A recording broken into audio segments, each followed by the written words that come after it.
अब देखो, अभी तक हम लोग लास्ट क्लास में किसकी बात कर चुके थे? लास्ट क्लास में हम लोग बात कर चुके थे इक्वेशन ऑफ काइनेमेटिक्स की, है ना। और वहां पे हमने ये भी डिस्कस किया था कि जो इक्वेशन ऑफ काइनेमेटिक्स है वो एप्लीकेबल है जब एक्सेलरेशन क्या है, कांस्टेंट है। तो उस केस में हमने रिलेशन को डिराइव किया था और उससे रिलेटेड न्यूमेरिकल भी हमने लास्ट क्लास में क्या किए थे, सॉल्व किए थे।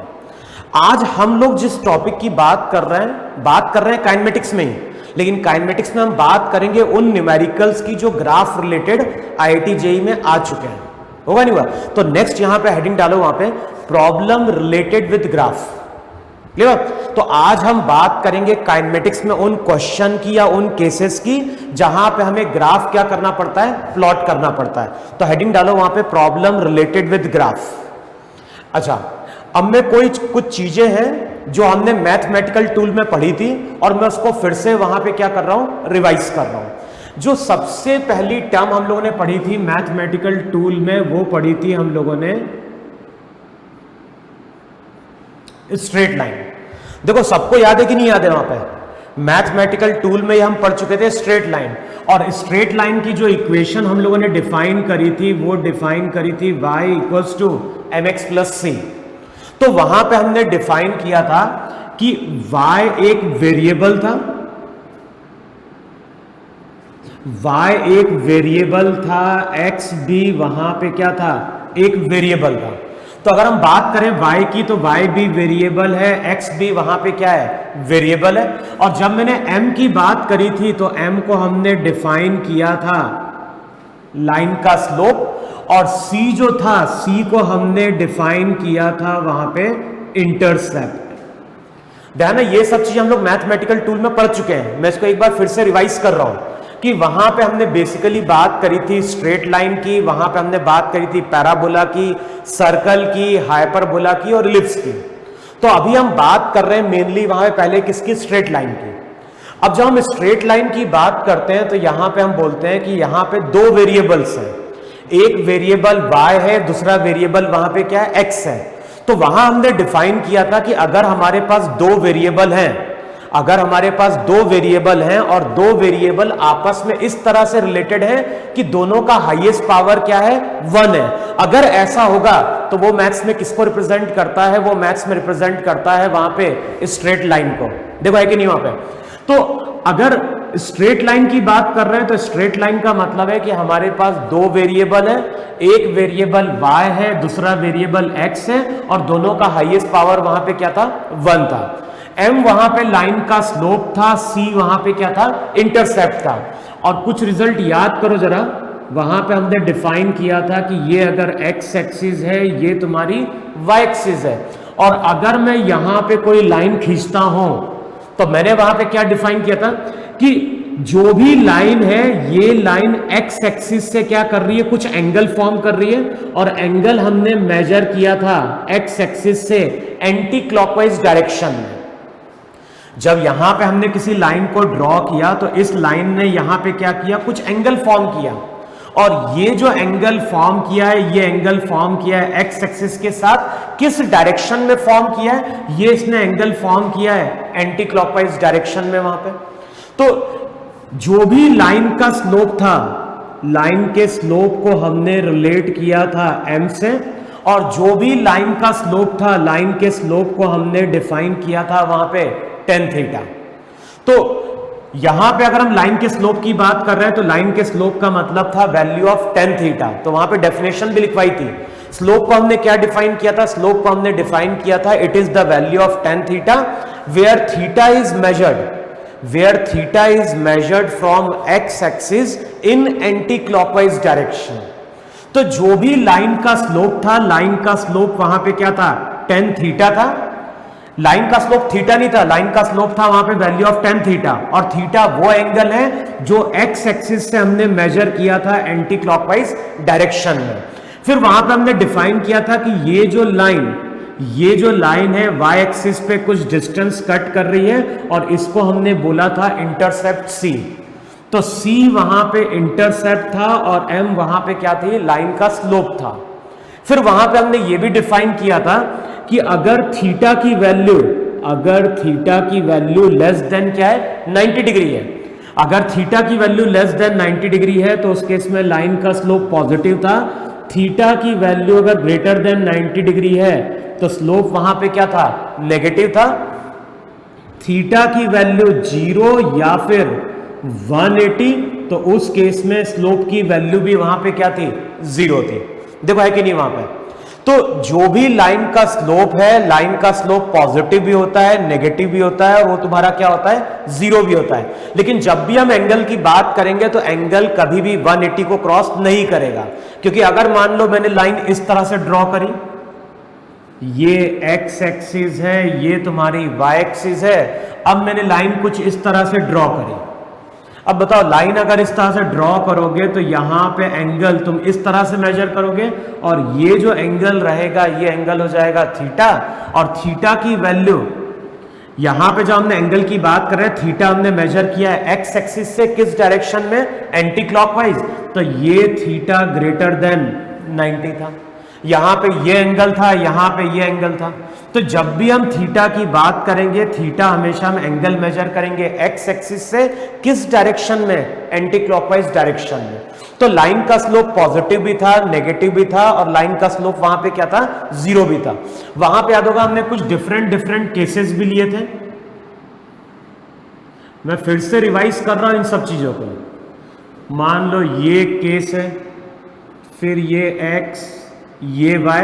अच्छा यहां पे अगर हम बात करें तो ये थीटा है, ये तुम्हारा c है, तो यहां पे लाइन का स्लोप पॉजिटिव, c भी क्या हो गया, पॉजिटिव। अगर मैं इस तरह से ड्रॉ कर रहा हूं तो यहां पे थीटा एंगल ये है। थीटा हमेशा हमें मेजर करना है एक्स एक्सिस से एंटी क्लॉकवाइज, तो यहां पे थीटा ग्रेटर देन 90, तो लाइन का स्लोप वहां पे हो गया नेगेटिव, c वहां पे क्या हो गया, पॉजिटिव वहां पे।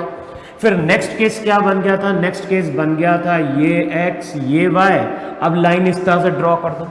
अब बताओ लाइन अगर इस तरह से ड्रॉ करोगे तो ये थीटा होगा, थीटा की वैल्यू लेस देन 90, ये हो गया तुम्हारा वहां पे इंटरसेप्ट c। तो अब तुम क्या बोलोगे, अब तुम बोलोगे यहां पे c की वैल्यू नेगेटिव, तो c जो रहेगा c तुम्हारा नेगेटिव हो जाएगा। थीटा लेस देन 90 है तो m वहां पे क्या हो जाएगा, पॉजिटिव हो जाएगा। और नेक्स्ट केस क्या बन सकता है वहां पे, नेक्स्ट केस बन सकता है वहां पे इस तरह से अगर लाइन ड्रॉ करें, इस तरह से अगर लाइन ड्रॉ करोगे तो थीटा ग्रेटर देन 90, c भी क्या हो गया, इंटरसेप्ट का मतलब था वो डिस्टेंस जो लाइन ने कट किया है किस पे, y एक्सिस पे। तो यहां पे अगर बात करोगे तो यहां पे जो स्लोप आएगा नेगेटिव, और इंटरसेप्ट की बात करेंगे तो इंटरसेप्ट भी वहां पे क्या आएगा, नेगेटिव। तो स्लोप भी क्या हो गया, स्लोप भी हो गया नेगेटिव, इंटरसेप्ट भी वहां पे क्या हो गया, नेगेटिव। और अगर कोई लाइन कहां से पास कर रही है, अगर कोई लाइन पास कर रही है, ये x ये y लाइन पास कर रही है ओरिजिन से, तो c की value 0, theta less than 90 degree है, तो यहां पे m तुम्हारा क्या हो गया, पॉजिटिव हो गया। और अगर मैं कभी लाइन इस तरह से ड्रॉ कर रहा हूं, ये x ये y इस तरह से, तो यहां पे लाइन अगेन पास कर रही है कहां से, ओरिजिन से। अब यहां पे तुम बोलोगे c अगेन 0, लेकिन m क्या हो गया, नेगेटिव। अच्छा अब इन सभी केस में लाइन की इक्वेशन क्या थी, यहां पे लाइन की इक्वेशन थी y equals to mx plus c। यहां पे अगर बात करोगे तो यहां पे लाइन की इक्वेशन आएगी y equals to minus mx plus c। अगर मैं इस केस की बात कर रहा हूं तो इस केस में इक्वेशन आएगी y equals to minus mx minus c। अगर मैं इस केस की बात कर रहा हूं तो इस केस में आएगा y equals to mx minus c। देखो है कि नहीं वहां पे। तो यही हमारे वहां पे क्या थे, डिफरेंट केसेस थे किसके, स्ट्रेट लाइन के।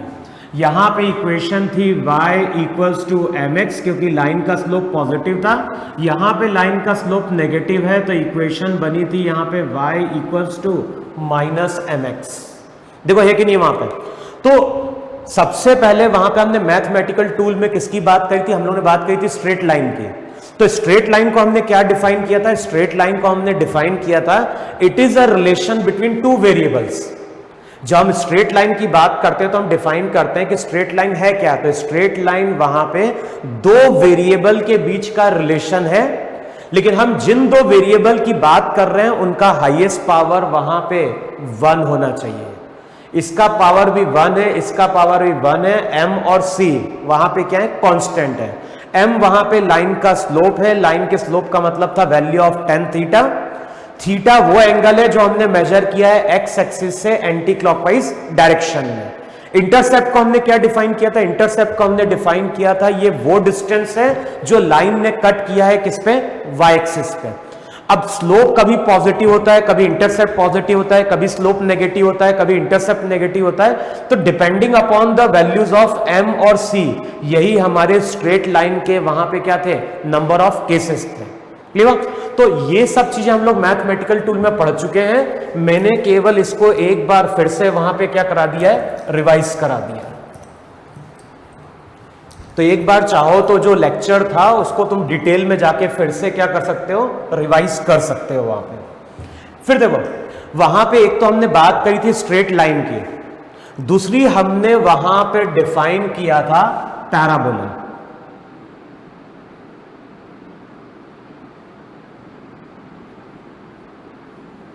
दूसरा हमने डिफाइन किया था वहां पे पैराबोला।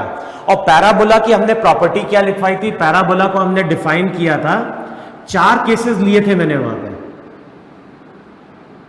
ये एक्स एक्सिस थी, ये वाई एक्सिस थी।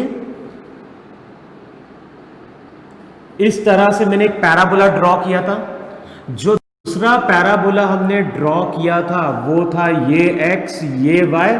इस तरह से हमने पैराबोला ड्रॉ किया था। फिर नेक्स्ट जो पैराबोला ड्रॉ किया था वो ड्रॉ किया था एक्स और वाई कुछ इस तरह से। और लास्ट जो हमने पैराबोला ड्रॉ किया था वो था एक्स, ये था वाई। अब मैं बहुत डिटेल में नहीं जा रहा हूं।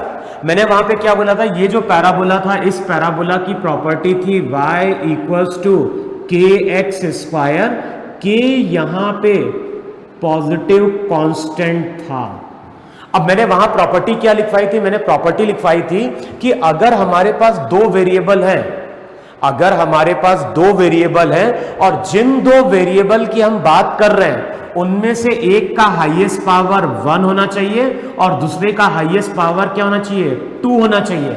अगर ऐसा होता है तो मैथ्स में वो किसको रिप्रेजेंट करता है, वो रिप्रेजेंट करता है पैराबोला को।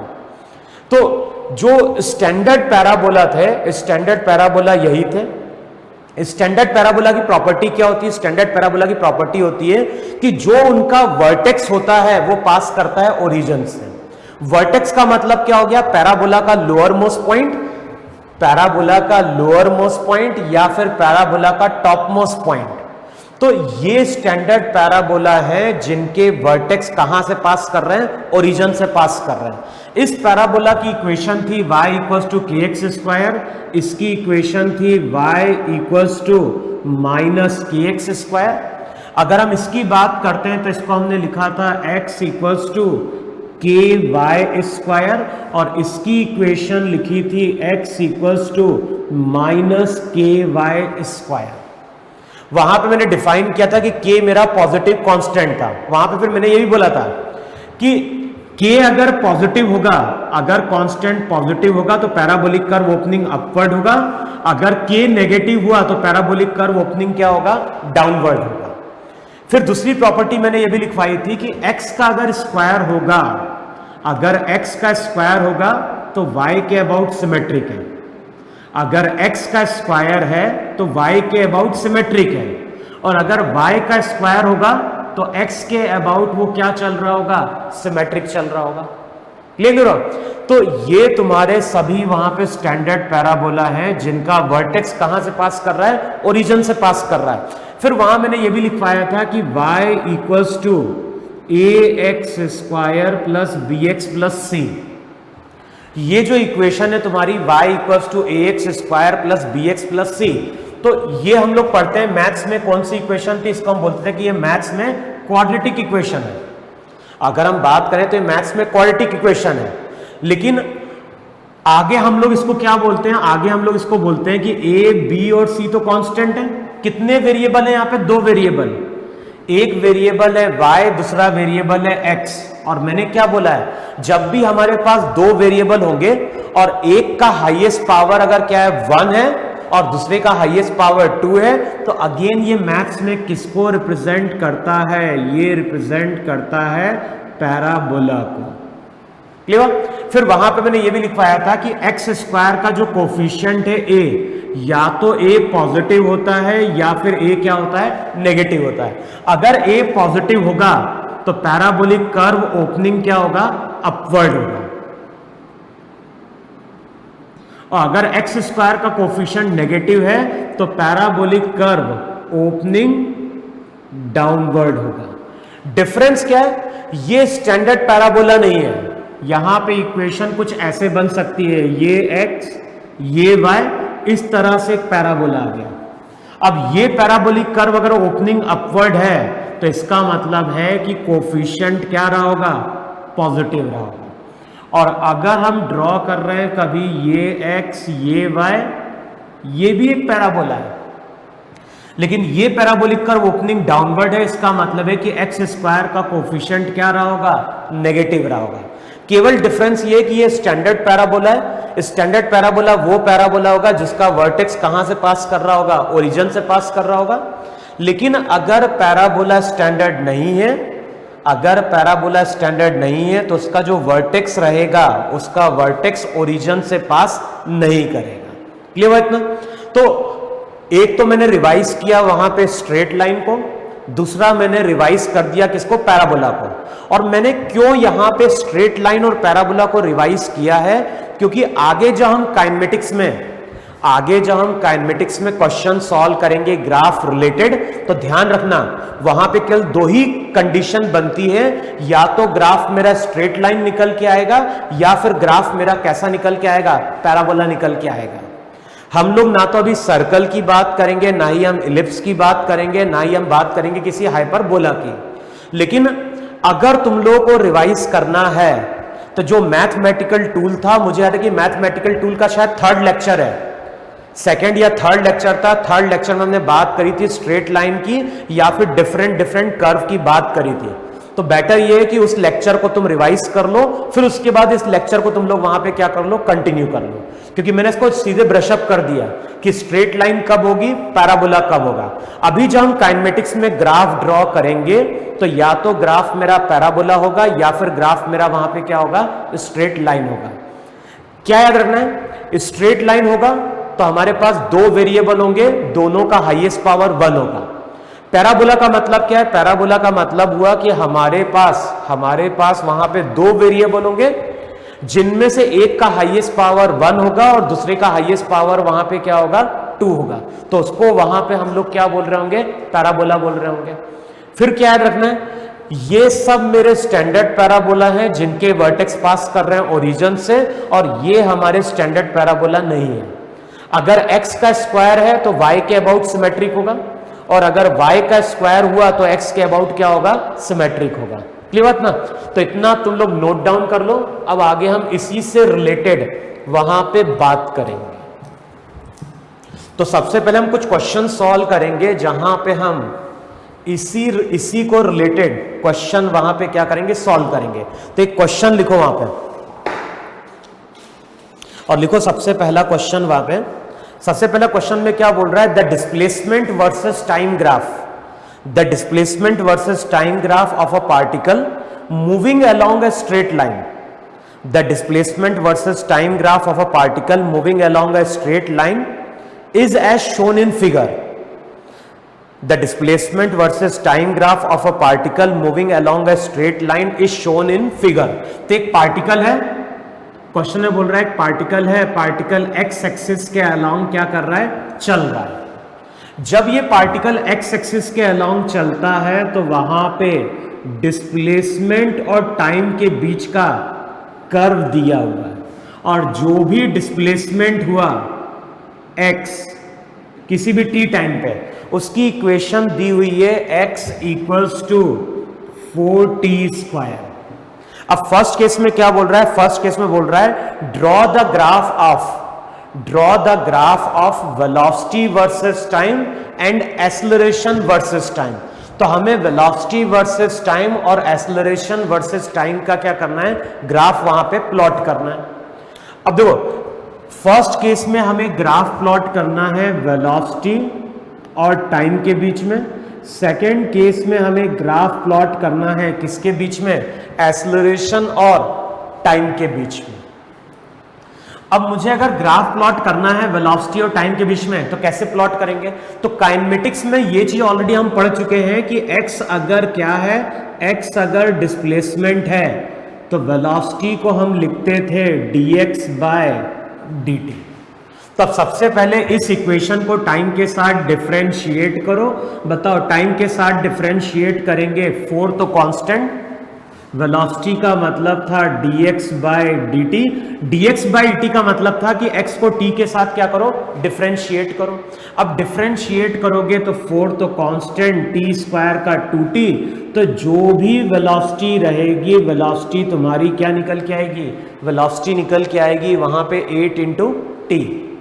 अब बताओ इस रिलेशन को देख के बताओ हमारे पास कितने वेरिएबल हैं, तो हमारे पास 2 वेरिएबल है, वेलोसिटी जो है वो भी वेरिएबल है और अगर हम टाइम की बात करें तो टाइम भी हमारा क्या है, वेरिएबल है। लेकिन जिन 2 वेरिएबल की बात कर रहे हैं दोनों का हाईएस्ट पावर वहां पे 1 है। इसका मतलब है कि वेलोसिटी और टाइम के बीच का जो ग्राफ रहेगा वो स्ट्रेट लाइन होगा। देखो है कि नहीं है वहां पे। अच्छा अब मैंने बोला कि वेलोसिटी टाइम के बीच का ग्राफ तो यहां पे क्या है, स्ट्रेट लाइन है। अब ये स्ट्रेट लाइन किससे सिमिलर है, तो हम लोग क्या कर रहे हैं, वाई एक्सिस पे वेलोसिटी ले रहे हैं और एक्स एक्सिस पे ले रहे हैं टाइम। तो वाई एक्सिस पे वेलोसिटी है, एक्स एक्सिस पे टाइम है और ये इक्वेशन किससे सिमिलर है, y इक्वल्स टू mx है। y का मतलब v है, t का मतलब x है और लाइन का स्लोप कितना है, 8 पॉजिटिव है। लाइन पास करेगी कहां से, लाइन पास का ध्यान है ना, ये y इक्वल्स टू mx के फॉर्म में है, तो इस लाइन का इंटरसेप्ट 0 है, तो लाइन कहां से पास करेगी, लाइन पास करेगी ओरिजिन से। फिर जब ये लाइन ओरिजिन से पास करेगी तो हम इस तरह से ड्रॉ करेंगे। ध्यान है इसको हम एक्सटेंड क्यों नहीं कर रहे हैं, क्योंकि अगर इसको एक्सटेंड करोगे तो t मेरा नेगेटिव हो जाएगा, यहां पे t पॉजिटिव है, यहां पे t नेगेटिव है, तो हम इसको एक्सटेंड नहीं करेंगे। ये कहां से स्टार्ट होगा, ये स्टार्ट होगा t इक्वल्स टू 0 से। तो t इक्वल्स टू 0 से हमारा एक्सपेरिमेंट स्टार्ट हुआ है, तो वेलोसिटी वर्सेस टाइम ग्राफ ये मेरा यहां पे क्या होगा, स्ट्रेट लाइन रहा होगा वहां पे। Clear clear.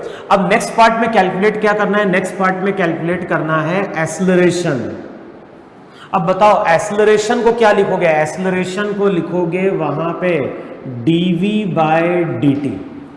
जो भी एक्सेलरेशन रहेगा एक्सेलरेशन को हम लिखेंगे वहां पे dv बाय dt और dv बाय dt क्या देगा, dv बाय dt देगा 8 तो कांस्टेंट है, t का क्या हो गया 1, तो एक्सेलरेशन आ गया 8। बताओ अब ये क्या है, ये कांस्टेंट है। इसका मतलब है कि जो भी पार्टिकल है ये पार्टिकल मूव कर रहा है विथ यूनिफॉर्म एक्सेलरेशन। ए का साइन भी पॉजिटिव है और ए का साइन पॉजिटिव है, इसका मतलब है कि एक्सेलरेशन कहां है, एक्सेलरेशन टुवर्ड्स राइट है।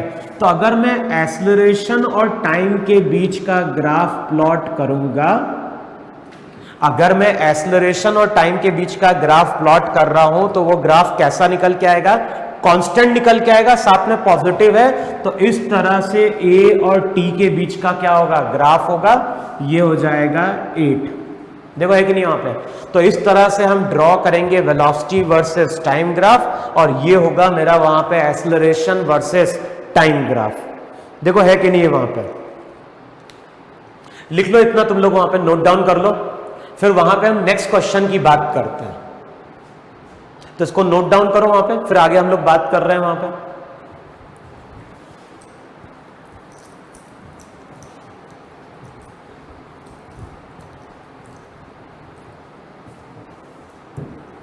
अब देखो नेक्स्ट हम लोग क्या डिफाइन कर रहे हैं, नेक्स्ट हम लोग डिफाइन कर रहे हैं कि हमारे पास एक बिल्डिंग है और ध्यान है ये क्वेश्चन मैंने वहां पे मैथमेटिकल टूल में भी क्या किया था, कंसिडर किया था, या यही क्वेश्चन हमने वहां पे डिस्कस किया था। कि हमारे पास बिल्डिंग है, हमारे पास बिल्डिंग है और बिल्डिंग के टॉप से हम क्या कर रहे हैं, एक बॉल को पहले ड्रॉप कर रहे हैं। तो फर्स्ट केस में हम क्या कर रहे हैं, फर्स्ट केस में बॉल को हम ड्रॉप कर रहे हैं, और जब बॉल को ड्रॉप कर रहे हैं तो बिल्डिंग की हाइट वहां पे ले लो 100 मीटर।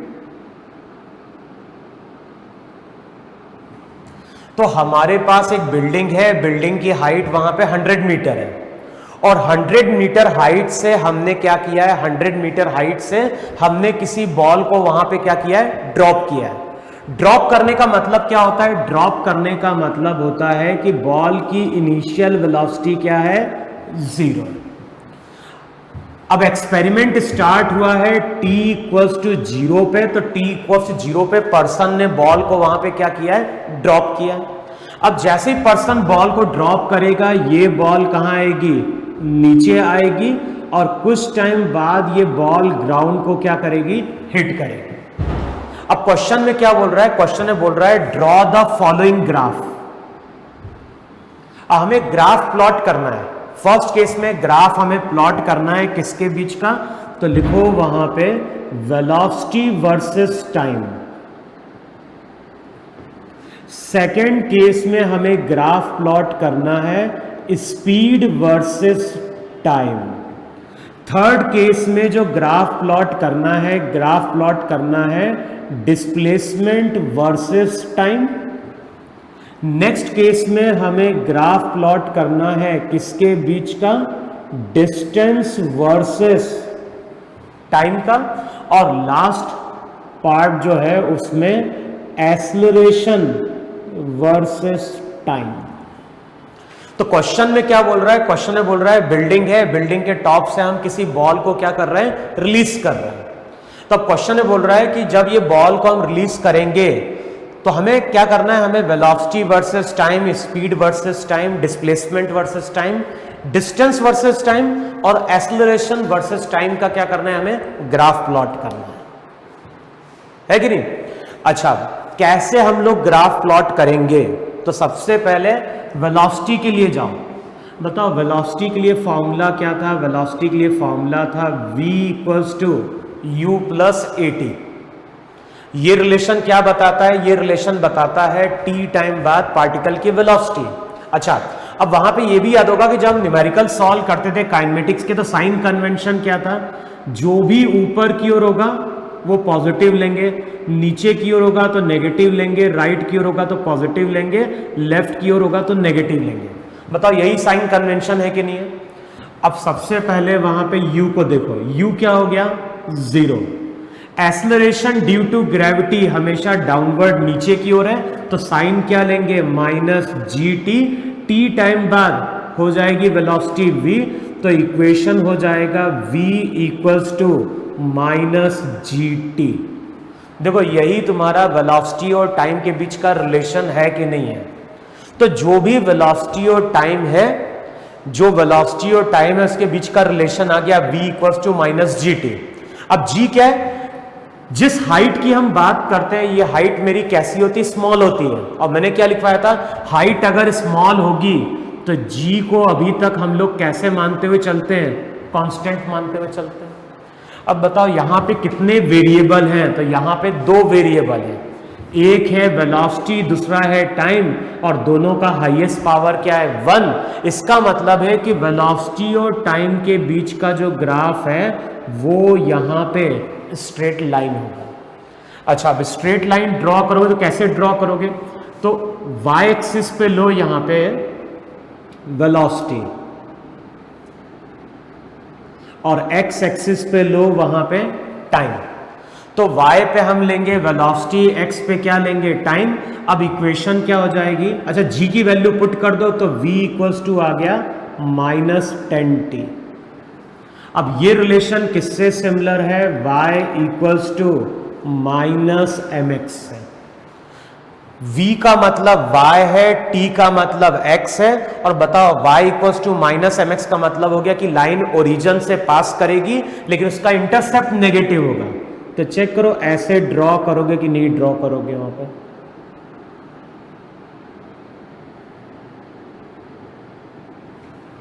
इस लाइन को अगर आगे एक्सटेंड करते तो बताओ इसका स्लोप नेगेटिव आता कि नहीं आता? यहां पे लाइन का स्लोप नेगेटिव दिया हुआ है, लेकिन हम इसको आगे एक्सटेंड इसलिए नहीं कर सकते क्योंकि टाइम हमें नेगेटिव नहीं चाहिए। तो इस तरह से मेरा वहां पे वेलोसिटी और टाइम के बीच का क्या रहा होगा? ग्राफ रहा होगा। अच्छा, अब ये ग्राफ कहां तक ड्रॉ करोगे?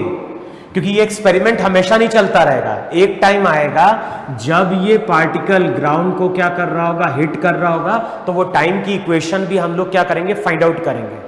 अगर टाइम की इक्वेशन मालूम, अगर टी की वैल्यू मालूम होगी तो टी की वैल्यू यहां पे हम क्या करेंगे? पुट करेंगे। तो आगे चेक कर लेते हैं कि टाइम की वैल्यू क्या निकल के आएगी। तो टी की वैल्यू पुट कर देना, फाइनली वहां पे v वेलोसिटी मिल जाएगी। और ध्यान ना, पार्टिकल हमेशा नीचे की ओर जा रहा है, तो वेलोसिटी हमेशा मेरी नेगेटिव रहेगी। तो वेलोसिटी नेगेटिव है, लेकिन साथ में क्या हो रही है? बढ़ते जा रही है। तो ये तो हो गया वेलोसिटी वर्सेस टाइम ग्राफ। अब देखो, जब हम वेलोसिटी की बात करते हैं तो वेलोसिटी मेरी कौन सी क्वांटिटी है? वेक्टर क्वांटिटी है। तो वेक्टर क्वांटिटी में मैंने बोला था कि वेक्टर का डायरेक्शन होता है, तो इसलिए हम पॉजिटिव और नेगेटिव की बात करते हैं। लेकिन अगर मैं तुमसे बोलता हूं कि स्पीड और टाइम के बीच का ग्राफ प्लॉट करना है, अगर मैं तुमसे बोल रहा हूं कि स्पीड और टाइम के बीच का ग्राफ प्लॉट करना है, तो बताओ क्या होगा? स्पीड और टाइम के बीच का अगर ग्राफ ड्रॉ करोगे, तो मैंने क्या बोला है? स्पीड स्केलर क्वांटिटी है और ये हमेशा पॉजिटिव रहेगी। स्पीड और टाइम के बीच का अगर ग्राफ प्लॉट करना है तो स्पीड का मतलब होता है कि ये वेलोसिटी का मैग्नीट्यूड है। स्पीड की जब भी हम बात करेंगे तो स्पीड क्या है? स्पीड वेलोसिटी का मैग्नीट्यूड है और स्पीड हमेशा पॉजिटिव होनी चाहिए। तो हम क्या करेंगे? जो वेलोसिटी टाइम ग्राफ आया है उसकी मिरर इमेज फॉर्म कर देंगे। हमें ये यहां पे तो नेगेटिव है, हमें ये नेगेटिव नहीं चाहिए, हमें ये पॉजिटिव चाहिए स्पीड। तो स्पीड का मतलब केवल इसका मैग्नीट्यूड है, तो पॉजिटिव करने के लिए इसकी हम मिरर इमेज फॉर्म करेंगे। तो इस तरह से ये स्पीड और टाइम के बीच का क्या होगा? ग्राफ होगा वहां पे। अच्छा, अब अगले स्टेप में जो ग्राफ प्लॉट करना है वो ग्राफ प्लॉट करना है डिस्प्लेसमेंट वर्सेस टाइम के बीच में। अब बताओ इक्वेशन क्या थी? इक्वेशन थी वहां पे s equals to u t plus half a t square. देखो इक्वेशन है कि नहीं है? s equals to u t plus half a t square. और ये इक्वेशन क्या दे रही है? ये इक्वेशन दे रही है t टाइम बाद पार्टिकल का डिस्प्लेसमेंट। देखो है कि नहीं वहां पर? अच्छा, अगर ये इक्वेशन t टाइम बाद पार्टिकल का डिस्प्लेसमेंट देती है, तब क्या लिखोगे यहां पे? u तो हो गई initial velocity zero, acceleration downward तो लिखोगे minus half G T square.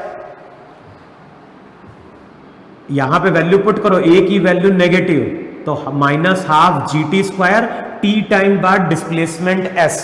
तो ध्यान ना, t टाइम बाद अगर पार्टिकल यहां कहीं होगा तो चेक करो यही तुम्हारा डिस्प्लेसमेंट होगा कि नहीं होगा वहां पर? जब भी हम डिस्प्लेसमेंट की बात करते हैं, डिस्प्लेसमेंट वेक्टर क्वांटिटी है और उसका डायरेक्शन हमेशा हम शो करते हैं फ्रॉम इनिशियल टू फाइनल। देखो है कि नहीं वहां पे? तो जो भी डिस्प्लेसमेंट है, डिस्प्लेसमेंट तुम्हारा नीचे की ओर होगा। अब इक्वेशन आ गई s equals to minus half g की वैल्यू 10, तो ये हो जाएगा s equals to minus half minus 5t square. देखो है कि नहीं वहां पे? अब बताओ ये इक्वेशन किससे सिमिलर है? तो हमारे पास दो वेरिएबल है, एक वेरिएबल s है, दूसरा वेरिएबल t है। एक का हाईएस्ट पावर 1 है, दूसरे का हाईएस्ट पावर 2 है। इसका मतलब है कि डिस्प्लेसमेंट वर्सेस टाइम ग्राफ जो रहेगा वो मेरा यहां पे पैराबोला होगा। क्लियर? अच्छा, अब ये पैराबोला कैसे ड्रॉ करेंगे? तो मैंने क्या बोला? t का स्क्वायर है तो s के अबाउट सिमेट्रिक चलेगा। t का स्क्वायर है तो ये s के अबाउट सिमेट्रिक चलेगा, या तो ओपनिंग अपवर्ड होगा या फिर ओपनिंग डाउनवर्ड होगा। लेकिन लिखवाया था कोफिशिएंट अगर नेगेटिव है तो ये पैराबोलिक कर्व ओपनिंग डाउनवर्ड होगा। अब ओपनिंग डाउनवर्ड में हम इसको कुछ ऐसा शो करेंगे। इस साइड नहीं लेके जाएंगे क्योंकि इस साइड अगर लेके जाओगे तो टाइम मेरा नेगेटिव हो जाएगा और हमें टाइम नेगेटिव नहीं चाहिए। t इक्वल्स टू 0 पे हमारा एक्सपेरिमेंट स्टार्ट हुआ है। अच्छा, एक चीज और समझ लो, टी नेगेटिव होता है तो इसका मतलब क्या है? टी नेगेटिव है, इसका मतलब है कि जिस टाइम पे एक्सपेरिमेंट स्टार्ट हुआ उससे पहले क्या हो रहा था। समझ में? जैसे मैं अगर बोल रहा हूं कि अभी मैं तुम्हारे सामने खड़ा हूं, अब मैं बोल रहा हूं कि t इक्वल्स टू 0 पे, t इक्वल्स टू 0 पे मैंने ये डस्टर को आगे ले जाना स्टार्ट किया। t इक्वल्स टू 0 पे मैंने इस डस्टर को आगे ले जाना स्टार्ट किया। अब मैं बोल रहा हूं t नेगेटिव है, तो t नेगेटिव है, इसका मतलब है कि इससे पहले क्या हो रहा था?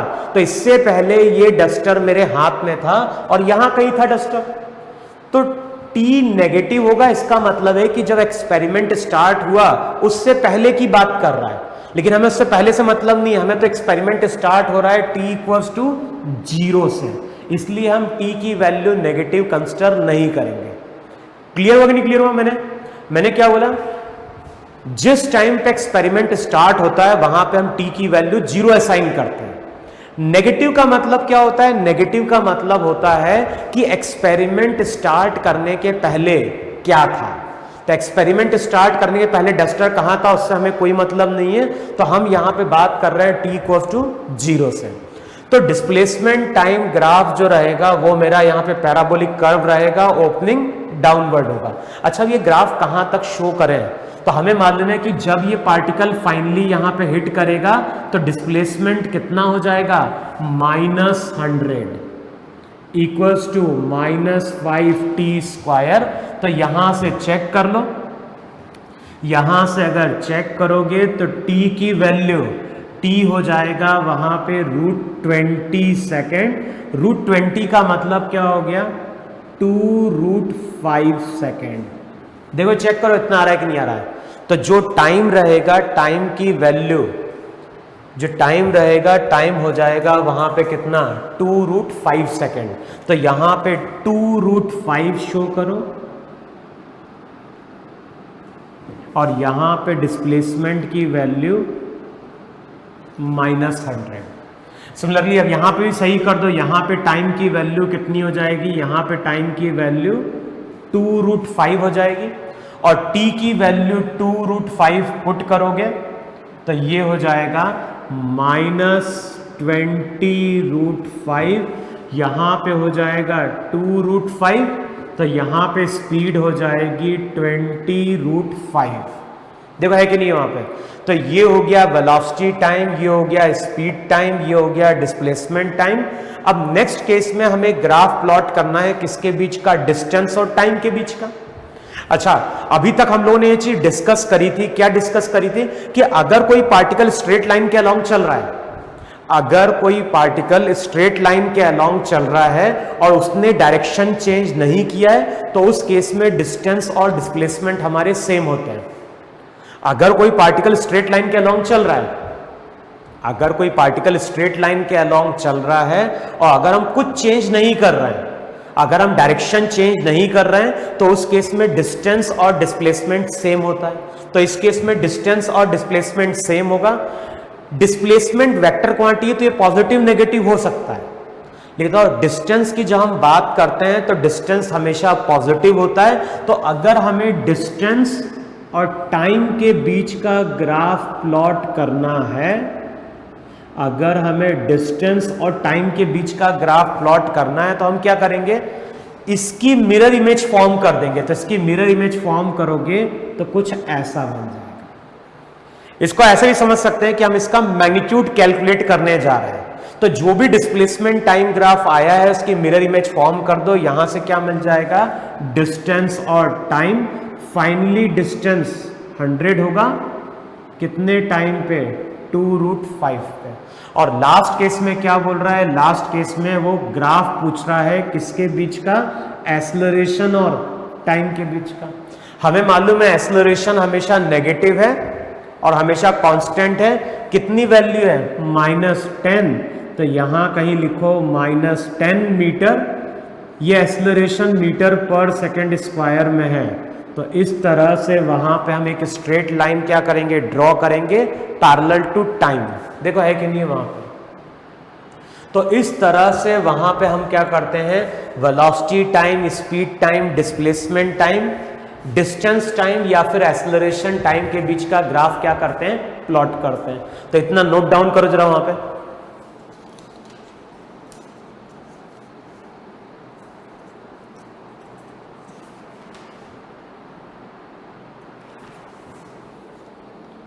देखो हुआ कि नहीं हुआ आप इतना।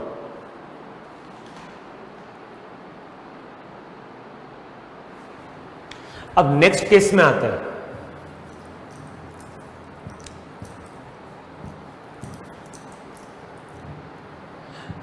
अब देखो फिर से हम लोग क्या कर रहे हैं, फिर से हम लोग यहां पे पार्टिकल को अब ड्रॉप नहीं कर रहे हैं, अब पार्टिकल को हम थ्रो कर रहे हैं। तो जो नेक्स्ट केस है, नेक्स्ट केस में हम क्या कर रहे हैं, सेकंड केस की बात कर रहे हैं, पार्टिकल को थ्रो कर रहे हैं अपवर्ड विथ वेलोसिटी 10 मीटर पर सेकेंड। तो ये हमारी इनिशियल वेलोसिटी है।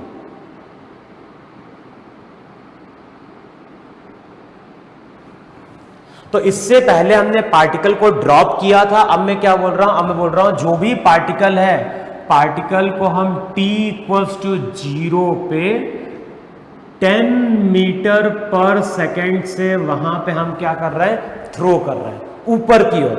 और ध्यान है ये मेरी इनिशियल पोजीशन होगी। अब बताओ बिल्डिंग के टॉप से अगर पार्टिकल को हम ऊपर की ओर थ्रो करेंगे तो ये पार्टिकल पहले ऊपर की ओर जाएगा, उसके बाद ये पार्टिकल क्या होगा, नीचे की ओर आएगा, और कुछ टाइम बाद ये पार्टिकल किसको हिट कर रहा होगा, ग्राउंड को हिट कर रहा होगा। देखो है कि नहीं वहां पे। तो अब इस केस में हम क्या कर रहे हैं, अब इस केस में हम पार्टिकल को ऊपर की ओर थ्रो कर रहे हैं।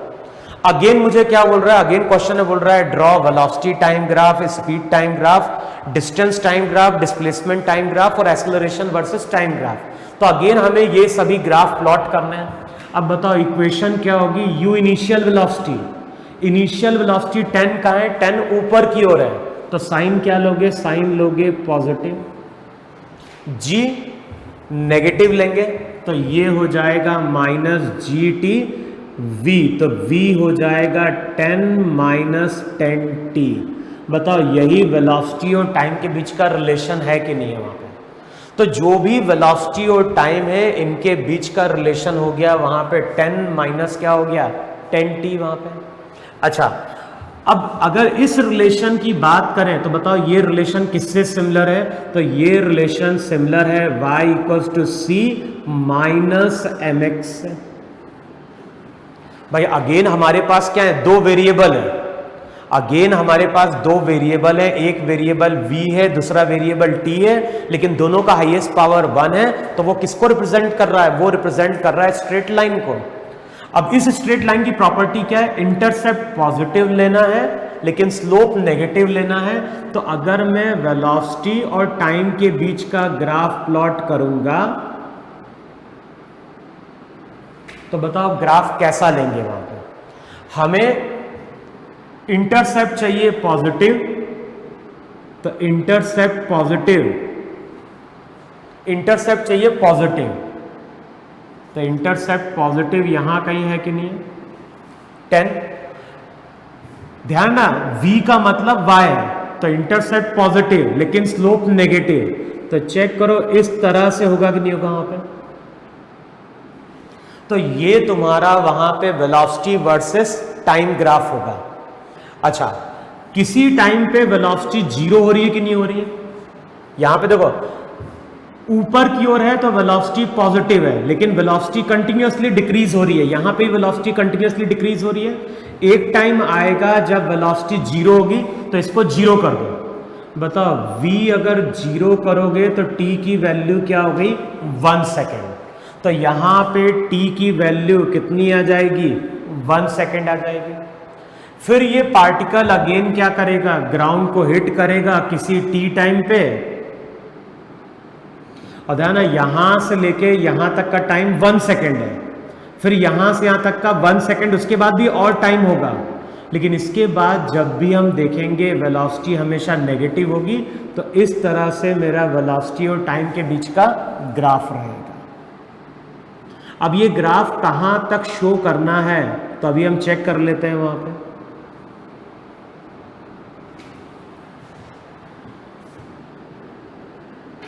अब देखो कैसे चेक करेंगे वहां पे कि ये ग्राफ कहां तक शो करना है। तो हमें मालूम है डिस्प्लेसमेंट और टाइम का रिलेशन था s = ut प्लस होता है ½ a t²। अब u का मतलब क्या हो गया, u तो हो गई initial velocity 10t minus half G T square, और ये t टाइम बाद वहां पे मेरा क्या रहेगा, डिस्प्लेसमेंट रहेगा। देखो है कि नहीं वहां पे। तो अगर हम डिस्प्लेसमेंट की बात करें तो डिस्प्लेसमेंट की इक्वेशन हो जाती है s इक्वल्स टू जी लो 10, तो ये हो जाएगा -5t स्क्वायर प्लस क्या हो गया 10t। देखो है कि नहीं वहां पे। s इक्वल्स टू हो जाएगा ut plus half a t square, u की वैल्यू कितनी 10, तो u हो गया 10, g हो गया तुम्हारा नेगेटिव, तो ये हो जाएगा -5t स्क्वायर प्लस 10t। अब बताओ ये रिलेशन किससे सिमिलर है, तो ये रिलेशन सिमिलर है y equals to -ax square plus bx से। और मैंने क्या बोला है, अगर हमारे पास दो वेरिएबल हैं, अगर हमारे पास दो वेरिएबल हैं, एक का हाईएस्ट पावर 1 है, दूसरे का हाईएस्ट पावर 2 है, तो इसका मतलब है कि displacement versus time graph again यहां पे क्या होगा, पैराबोला होगा। तो डिस्प्लेसमेंट वर्सेस टाइम ग्राफ वहां पे पैराबोला होगा। अगर मुझे डिस्प्लेसमेंट और टाइम को प्लॉट करना है,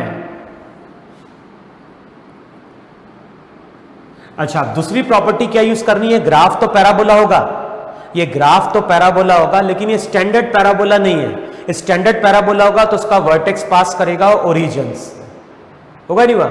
अच्छा अब बताओ यहां पे अगर हम डिस्प्लेसमेंट और टाइम के बीच का ग्राफ ड्रॉ करें, तो ग्राफ की प्रॉपर्टी क्या है, पैराबोलिक कर्व कैसा होगा, एक्स स्क्वायर का कोफिशिएंट नेगेटिव है, तो पैराबोलिक कर्व ओपनिंग डाउनवर्ड होना चाहिए, ऐसा होना चाहिए ग्राफ। एक्स स्क्वायर का कोफिशिएंट पॉजिटिव होता तो parabolic curve opening upward show करते हैं, तो यहां पे हमें पैराबोलिक कर्व शो करना है ओपनिंग डाउनवर्ड। अच्छा पैराबोलिक कर्व ओपनिंग डाउनवर्ड होगा, कहां से स्टार्ट होगा, टी की वैल्यू 0 पुट करो, टी की वैल्यू 0 तो एस की वैल्यू भी 0, तो यहां से हम स्टार्ट करेंगे। अच्छा अब देखो ग्राफ तो ऐसा भी हो सकता है पैराबोला, कि इस पैराबोला का पार्ट रहा, या फिर ग्राफ तो ऐसा भी बन सकता है कि इस पैराबोला का पार्ट हो। तो हमें चेक करना है कि हमें पैराबोला इस तरह से कंसिडर करना है या पैराबोला इस तरह से कंसिडर करना है। तो अब देखो ध्यान क्या देना है, ये तुम्हारी इनिशियल पोजीशन है, ये तुम्हारी इनिशियल पोजीशन है, पार्टिकल को हमने ऊपर की ओर थ्रो किया। जब भी हम डिस्प्लेसमेंट की बात करते हैं, डिस्प्लेसमेंट वेक्टर क्वांटिटी है, और ये हमेशा हम शो करेंगे फ्रॉम इनिशियल टू फाइनल। तो अगर किसी टाइम पे पार्टिकल यहां कहीं पहुंचा, t इक्वल 0 पे पार्टिकल यहां पे है, किसी t टाइम पे पार्टिकल यहां कहीं पहुंचा, तो ये इसकी फाइनल पोजीशन हुई कि नहीं हुई। अब इनिशियल से फाइनल हम क्या शो करेंगे, डिस्प्लेसमेंट, तो डिस्प्लेसमेंट अभी क्या है, पॉजिटिव है। तो जब ये पार्टिकल ऊपर की ओर जाएगा डिस्प्लेसमेंट पॉजिटिव, जब ये पार्टिकल फिर से यहां पे क्रॉस करेगा तो डिस्प्लेसमेंट क्या हो जाएगा, 0। उसके बाद फिर देखोगे तो डिस्प्लेसमेंट नेगेटिव, क्योंकि ये इनिशियल ये फाइनल। इसका मतलब है कि डिस्प्लेसमेंट पहले पॉजिटिव है, फिर 0, फिर नेगेटिव। तो डिस्प्लेसमेंट वर्सेस टाइम ग्राफ जो रहेगा वो कुछ इस तरह से रहेगा, देखो है कि नहीं वहां पे। तो इस तरह से वहां पे डिस्प्लेसमेंट वर्सेस टाइम ग्राफ आएगा।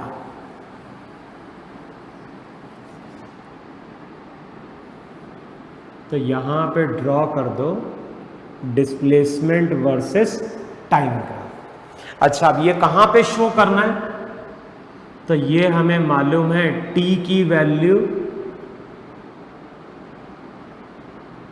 1 सेकेंड पे, वेलोसिटी 0 हो जाती है जब t की वैल्यू 1 सेकेंड होती है, तो 1 सेकेंड पे डिस्प्लेसमेंट पॉजिटिव होगा और मैक्सिमम होगा।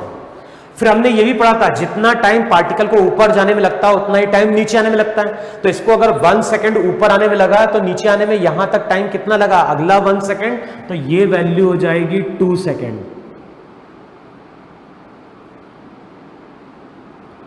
अच्छा अब ये ग्राफ कहां तक शो करें, तो वहां पे हमें चेक करना पड़ेगा कि फाइनली क्या होगा। तो अब चेक करो वहां पे, जब ये पार्टिकल यहां से यहां पहुंचेगा तो फाइनली डिस्प्लेसमेंट हो जाएगा वहां पे -100। देखो है कि नहीं है वहां पे। अब इसको इधर लेके जाओ, या फिर पहले इसको इधर लेके जाओ पहले ना, सबको इधर लेके आओ तो रिजल्ट क्या हो जाएगा, रिजल्ट हो जाएगा 5t square minus 10t minus 100 equals to 0। अगले स्टेप में 5 से डिवाइड कर दो, t square minus 2t minus 20 equals to 0। देखो आ रहा है कि नहीं आ रहा वहां पे, 5t square minus 10t minus 100 0, 5 से डिवाइड किया तो इतना आ गया। अब क्या करना है तुम्हें, क्वाड्रेटिक इक्वेशन है, क्वाड्रेटिक इक्वेशन सॉल्व कर दो। t की वैल्यू क्या होगी, t की वैल्यू होगी minus b plus minus under root b square minus 4ac। तो 4ac का मतलब तो हो गया कितना, 80 डिवाइडेड बाय कितना, 2। तो अगले स्टेप में चेक करोगे तो रिजल्ट हो जाएगा 2 प्लस माइनस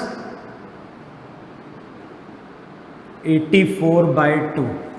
चेक कर लो टाइम की वैल्यू कुछ ऐसी आ रही कि नहीं आ रही वहां पर, t square minus 2t minus क्या हो गया 20। अब इसको सॉल्व करोगे तो यहां से हमें क्या मिल जाएगी, t की वैल्यू मिल जाएगी। देखो आएगा कि नहीं आएगा इतना, ये हो जाएगा माइनस b, तो 2 plus minus b square 4 minus 4ac, a की वैल्यू 1 तो 4 to 80। एक बार चेक कर लेना कैलकुलेशन, यहां से हमें क्या करना है, यहां से हमें t की केवल पॉजिटिव वैल्यू कंसिडर करनी है, तो ये हो जाएगा प्लस। और बताओ 84 को हम ब्रेक कर सकते हैं क्या, 4 2 8। देखो चेक करो, इसको ब्रेक कर लो, 2 प्लस ये हो गया 4 से अगर ब्रेक करोगे तो 4 2 8,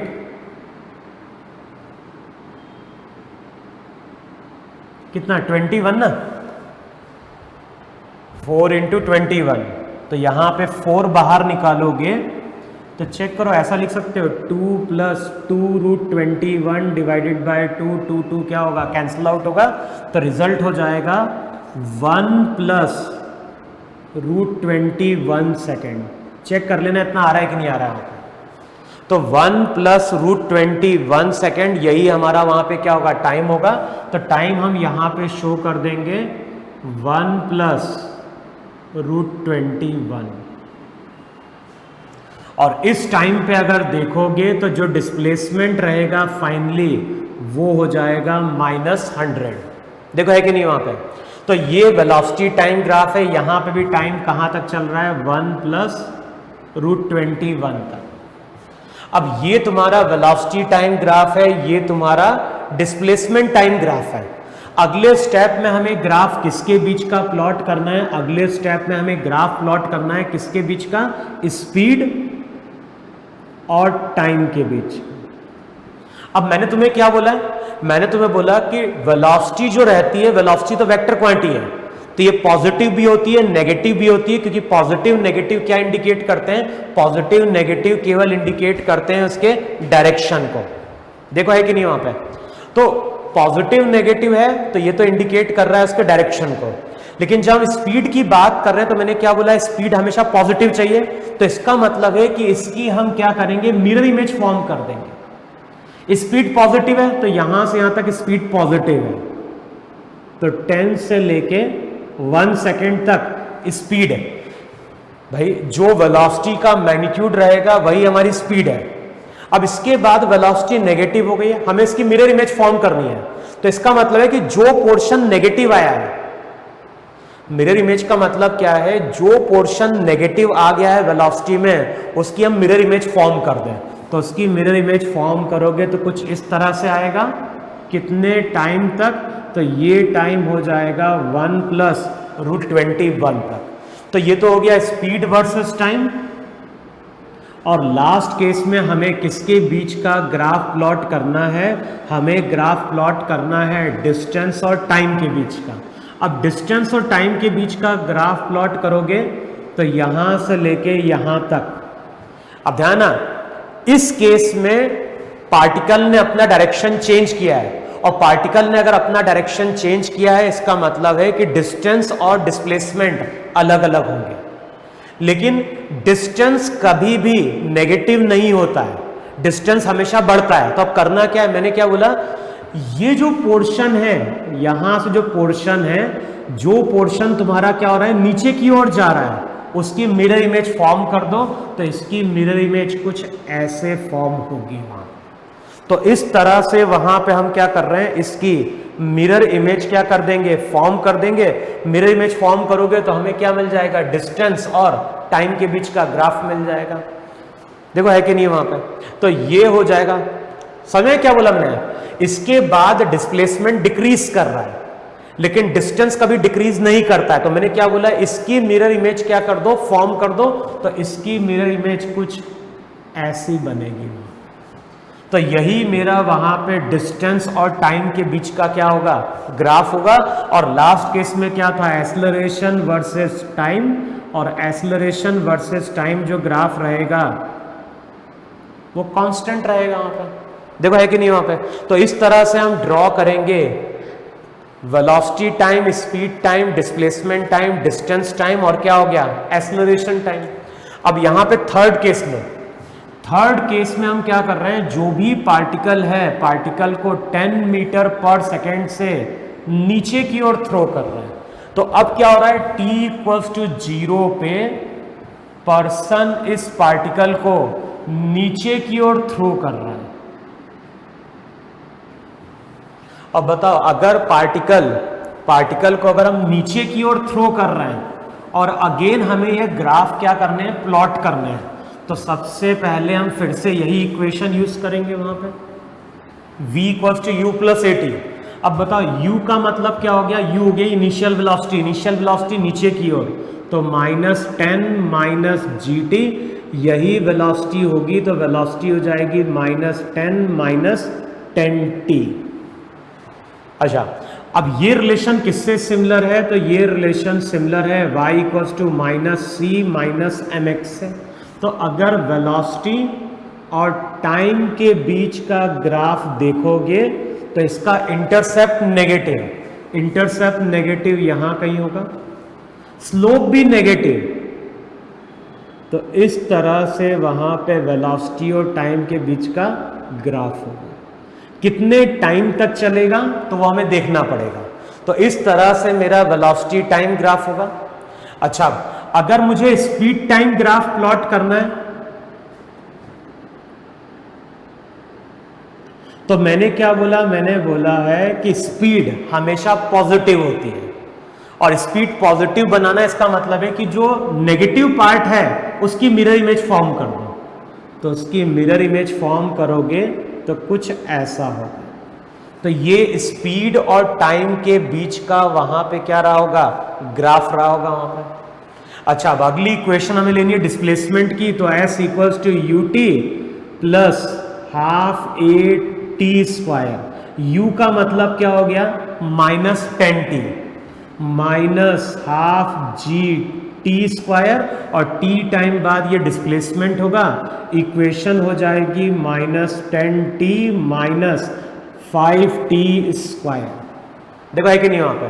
फिर से अब तुम क्या बोलोगे, तुम बोलोगे यहां पे दो वेरिएबल है, एक का वेरिएबल 1, दूसरे का हाईएस्ट पावर क्या है, 2 है।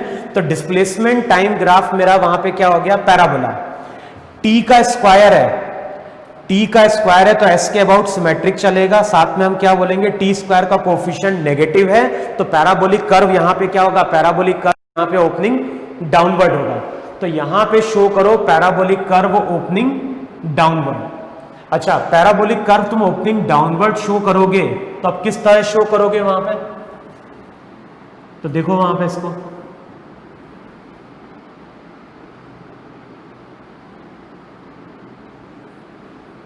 तो यहां पे शो करो s और यहां पे क्या शो करो, t।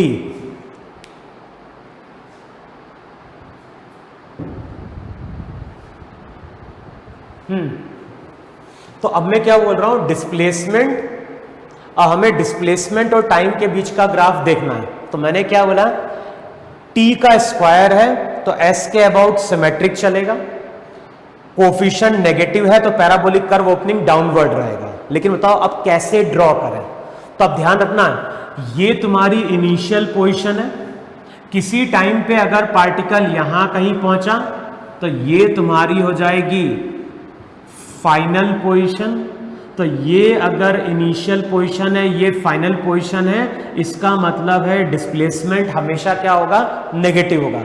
इस केस में डिस्प्लेसमेंट कभी पॉजिटिव होगा ही नहीं। तो जब हम डिस्प्लेसमेंट और टाइम के बीच का ग्राफ ड्रॉ करेंगे तो ये ग्राफ कुछ ऐसा होगा। कुछ टाइम बाद फाइनली जो डिस्प्लेसमेंट आएगा, फाइनली डिस्प्लेसमेंट -100, और ये कुछ टाइम रहा। लेकिन ध्यान है ये स्टैंडर्ड पैराबोला नहीं है, इसको अगर हम एक्सटेंड करेंगे तो ये कुछ इस तरह से पैराबोला का पार्ट बन रहा होगा। क्लियर? तो इस केस में डिस्प्लेसमेंट हमेशा नेगेटिव है, तो इस तरह से हम पैराबोला ड्रॉ कर देंगे। डिस्टेंस और टाइम के लिए, डिस्टेंस और टाइम का अगर ड्रॉ करना है तो मैंने क्या बोला है, डिस्टेंस हमेशा पॉजिटिव होता है। इस केस में डिस्टेंस और डिस्प्लेसमेंट सेम होंगे, तो इसकी मिरर इमेज फॉर्म कर दो, मिरर इमेज ऐसी हो जाएगी। तो ये तुम्हारा डिस्टेंस और टाइम के बीच का ग्राफ रहेगा। एक्सेलरेशन वर्सेस टाइम ग्राफ देखोगे तो वो अगेन वहां पे एक स्ट्रेट लाइन होगा। अच्छा, ये एक्सपेरिमेंट कितने टाइम तक शो करना है, तो कैसे होगा, कुछ टाइम बाद पार्टिकल ग्राउंड को हिट करेगा तो finally displacement -100 equals to -10t -5t²। सबको इधर लेके आओ, इसको इधर लेके आओगे तो 5t² plus 10t -100 equals to 0, तो t² plus 2t -20 equals to 0। देखो यही इक्वेशन आ रही कि नहीं आ रही है? जो इक्वेशन आएगी वो आएगी t² plus 2t -20 equals to क्या हो गया, 0 वहां पे। अब क्या कर दो, सॉल्व करोगे तो t की वैल्यू हो जाएगी -2 प्लस माइनस √b² -4ac, तो 4 × a × c, ये हो जाएगा प्लस डिवाइडेड बाय 2a। देखो है कि नहीं वहां पे? तो इक्वेशन अगेन हो जाएगी -2 प्लस माइनस, ये हो जाएगा 2√21 डिवाइडेड बाय 2। अब वैल्यू क्या हो जाएगी, वैल्यू हो जाएगी -1 प्लस √21 डिवाइडेड बाय 2 तो हट जाएगा वहां पे, तो ये हो जाएगा √21 - 1। एक बार कैलकुलेशन चेक कर लेना, है ना, -1 2 हट जाएगा तो √21 - 1, तो यहां तक हमें कुछ शो करना है।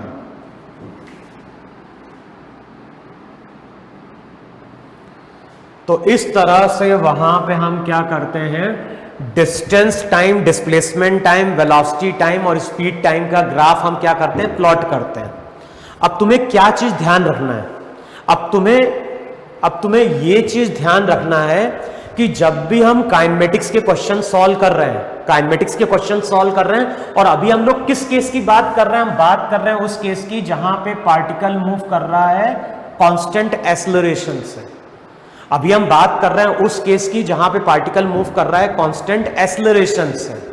तो अब मैं तुमसे क्या बोल रहा हूं, अब मैं तुमसे बोल रहा हूं कि अगर हम काइनेमेटिक्स के क्वेश्चन सॉल्व कर रहे हैं और पार्टिकल मूव कर रहा है कांस्टेंट एक्सेलरेशन से, तो उस केस में वेलोसिटी वर्सेस टाइम ग्राफ हमेशा स्ट्रेट लाइन आएगा, डिस्प्लेसमेंट वर्सेस टाइम ग्राफ हमेशा तुम्हारा पैराबोला आएगा।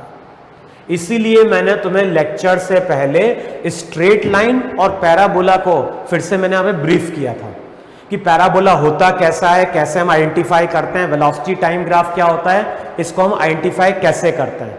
तो जब भी एक्सेलरेशन कांस्टेंट होता है तो उस केस में वेलोसिटी वर्सेस टाइम ग्राफ हमेशा स्ट्रेट लाइन होगा, और डिस्प्लेसमेंट वर्सेस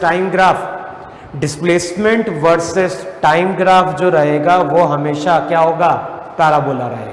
क्लियर है इतना? यहां पे एक क्वेश्चन और लिखो, वहां पे मॉड्यूल में भी देखोगे ना, मॉड्यूल में कुछ इस तरह के क्वेश्चन दिए होंगे ग्राफ से रिलेटेड। तो अब तुम्हें क्या करना है, ग्राफ से रिलेटेड वहां पे क्वेश्चन क्या करना है, सॉल्व करना है। अब मैं एक क्वेश्चन और करवा रहा हूं जहां पे हमें क्या करना है, कुछ डिफरेंशिएशन भी करना है और ग्राफ की प्रॉपर्टी भी यूज करनी है।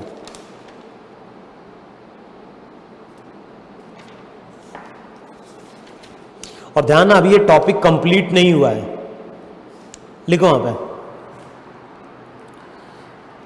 कुछ ग्राफ दिए हुए हैं, कुछ ग्राफ हमें दिए हुए हैं। एक ग्राफ दिया है v और x के बीच में। अब v क्या है और x क्या है, मैं पढ़ रहा हूं, क्वेश्चन में क्या बोल रहा है, column 1 gives some graph for a particle moving along x axis in positive x direction. The variable v, x and t represents, v, x और t क्या रिप्रेजेंट कर रहा है, speed of particle, x coordinate of particle and time respectively. तो v और v represent कर रहा है स्पीड, x रिप्रेजेंट कर रहा है पार्टिकल की पोजीशन। तो फर्स्ट केस में v और x के बीच का ग्राफ है, सेकेंड केस में v स्क्वायर x के बीच का ग्राफ है, थर्ड केस में जो ग्राफ है वो ग्राफ दिया है v और t के बीच का, और लास्ट केस में जो ग्राफ है ये ग्राफ दिया है v और t स्क्वायर के बीच में। तो इस तरह से हमें ग्राफ दिए हैं। अब ये सभी ग्राफ दिए हैं और इन सभी ग्राफ को देख के हमें बताना है कि एक्सेलरेशन के बारे में क्या बोल सकते हैं। इस तरह से ग्राफ दिए हैं, ये सभी ग्राफ हमारे स्ट्रेट लाइन है। अब इन सभी ग्राफ को देख के हमें बताना है कि पार्टिकल का एक्सेलरेशन कैसा है, कांस्टेंट है, पार्टिकल का एक्सेलरेशन यूनिफॉर्म है या फिर नॉन यूनिफॉर्म है, या फिर पार्टिकल का एक्सेलरेशन अगर नॉन यूनिफॉर्म है तो किसके साथ वेरी कर रहा है, टाइम के साथ वेरी कर रहा है, पोजीशन के साथ वेरी कर रहा है। तो ये चार डायग्राम है और इन चारों डायग्राम को देख के हमें एक्सेलरेशन को क्या करना है, रिलेट करना है। अब कैसे सॉल्व करेंगे, तो हम यहां पे मैथ्स की प्रॉपर्टी यूज करेंगे। स्ट्रेट लाइन की इक्वेशन थी y इक्वल्स टू mx, अगर लाइन कहां से पास कर रही है, ओरिजिन से। अगर कोई लाइन ओरिजिन से पास कर रही है तो स्ट्रेट लाइन की इक्वेशन होती है y इक्वल्स टू mx। अब y का मतलब क्या है, तो y का मतलब यहां पे v equals to mx, m हो गया लाइन का स्लोप। तो y का मतलब v, x का मतलब x। अब हमें किसकी बात कर रहा है, अब ध्यान है, v वहां पे स्पीड है, x वहां पे पोजीशन है। हमें एक्सेलरेशन को बताना है, तो हम क्या करेंगे, इस इक्वेशन को डिफरेंशिएट कर दें, किसके साथ, टाइम के साथ। अब बताओ, टाइम के साथ अगर डिफरेंशिएट करोगे तो रिजल्ट क्या होगा, dv by dt equals to m, x का हो जाएगा dx बाय dt। अब ध्यान है, dv बाई टी क्या है, dv by T a, m तो कांस्टेंट है, dx बाई टी क्या है, x अगर पोजीशन है तो dx बाई dt अगेन क्या बन गई, उसकी स्पीड बन गई। अब v की वैल्यू पुट कर दो वहां पे, जरा v की वैल्यू पुट करोगे तो रिजल्ट हो जाएगा a equals to m square x। देखो है कि नहीं वहां पे। अब m स्क्वायर तो क्या है, कांस्टेंट है। एक्सेलरेशन किस पे डिपेंड कर गया, एक्सेलरेशन डिपेंड कर गया x पे। तो हम बोलेंगे इस केस में पार्टिकल का एक्सेलरेशन नॉन यूनिफॉर्म है। तो हम बोलेंगे जो भी एक्सेलरेशन है वो नॉन यूनिफॉर्म है और किस पे डिपेंडेंट है, पोजीशन पे डिपेंडेंट है। सेकंड केस में क्या बोलोगे, सेकंड केस में बोलोगे v square equals to mx। Straight line है, y का मतलब यहां पे v स्क्वायर है, y जो कोऑर्डिनेट होता है y का मतलब v स्क्वायर है। तो v स्क्वायर किसके बराबर, mx के बराबर। अब v स्क्वायर अगर mx के बराबर है, फिर से इसको डिफरेंशिएट करो। अब याद करो यार, किसी भी चीज की अगर पावर होगी तो v स्क्वायर का होता 2v, v स्क्वायर का 2v डिफरेंशिएशन होता।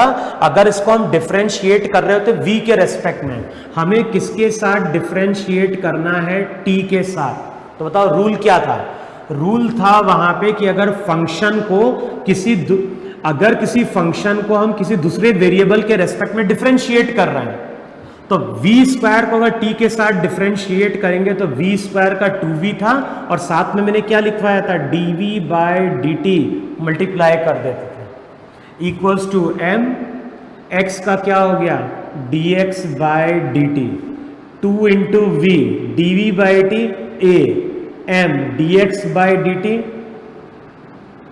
अब बताओ ए क्या निकल के आ गया, ए आ गया m/2। m है लाइन का स्लोप, m है लाइन का स्लोप, इसका मतलब है कि पार्टिकल का एक्सेलरेशन यूनिफॉर्म है। अच्छा, अब इस केस की बात करें तो इस केस में v = mt। फिर से डिफ्रेंशिएट करो किसके साथ, टाइम के साथ, तो dv/dt = mt का 1, एक्सेलरेशन m आ गया, तो हम बोलेंगे फिर से इस केस में पार्टिकल मूव कर रहा है यूनिफॉर्म एक्सेलरेशन से। तो इस केस में पार्टिकल का एक्सेलरेशन यूनिफॉर्म है, यहां पे पार्टिकल का एक्सेलरेशन यूनिफॉर्म है, यहां पार्टिकल का एक्सेलरेशन नॉन यूनिफॉर्म है। अब यहां पे आओगे तो y का मतलब v, x का मतलब t²। ध्यान है ये पूरा x है, तो हम लोग लिख सकते हैं y = mx, तो x का मतलब t² है। अब इक्वेशन क्या हो जाएगी, इक्वेशन हो जाएगी, फिर से डिफरेंशिएट करो टाइम के साथ, तो dv/dt, m कांस्टेंट t² का 2t, तो एक्सेलरेशन हो गया 2mt। बताओ एक्सेलरेशन किस पे डिपेंड कर रहा है, एक्सेलरेशन डिपेंड कर रहा है टाइम पे, तो हम बोलेंगे एक्सेलरेशन नॉन यूनिफॉर्म है। तो इस केस में एक्सेलरेशन नॉन यूनिफॉर्म है और साथ में एक्सेलरेशन किस पे डिपेंड कर रहा है, टाइम पे डिपेंड कर रहा है। तो इस तरह से वहां पे हम ग्राफ से रिलेटेड क्वेश्चन क्या करते हैं, सॉल्व करते हैं। लेकिन ध्यान है ये टॉपिक अभी कंप्लीट नहीं हुआ है, तो इसमें मैं एक लेक्चर और लूंगा जहां पे हम और कुछ क्वेश्चन सॉल्व करेंगे ग्राफ से रिलेटेड, और कुछ हम प्रॉपर्टी की बात करेंगे वहां पे। लेकिन ध्यान क्या रखना है, ग्राफ जब भी आएगा कांस्टेंट एक्सेलरेशन के केस में, तो या तो ग्राफ स्ट्रेट लाइन होगा या फिर वो ग्राफ क्या होगा, पैराबोला होगा। वेलोसिटी टाइम हमेशा स्ट्रेट लाइन होगा, और एक्सेलरेशन टाइम जो ग्राफ डिस्प्लेसमेंट टाइम जो ग्राफ रहेगा वो हमेशा क्या होगा, पैराबोला होगा। क्लियर ना? तो आज के लेक्चर में हमने बेसिकली बात करी कि ग्राफ कैसे ड्रॉ करते हैं, और मैंने क्या बोला अभी लेक्चर पूरा कंप्लीट नहीं हुआ है, तो एक और लेक्चर लेंगे और एक और लेक्चर में हम इसी को थोड़ा वहां पे क्या करेंगे, आगे कंटिन्यू करेंगे। अब करना क्या है, मॉड्यूल में ऐसे बहुत सारे क्वेश्चन दिए हैं जहां पे velocity time, speed time, displacement time दिया होगा, तो उसके क्वेश्चन को तुम्हें सॉल्व करना है। और सिंगेज की बुक में अगर देखोगे, सिंगेज की बुक में एक सॉल्व प्रॉब्लम दिया हुआ है, तो उस सॉल्व प्रॉब्लम को देखो और इसी तरह से वहां पे उसको सॉल्व करने की कोशिश करो। तो इसको नोट डाउन करो, अगली क्लास में इसी को हम फिर से क्या करते हैं, कंटिन्यू करते हैं वहां पे। ठीक है इतना, तो नोट डाउन करो इसको।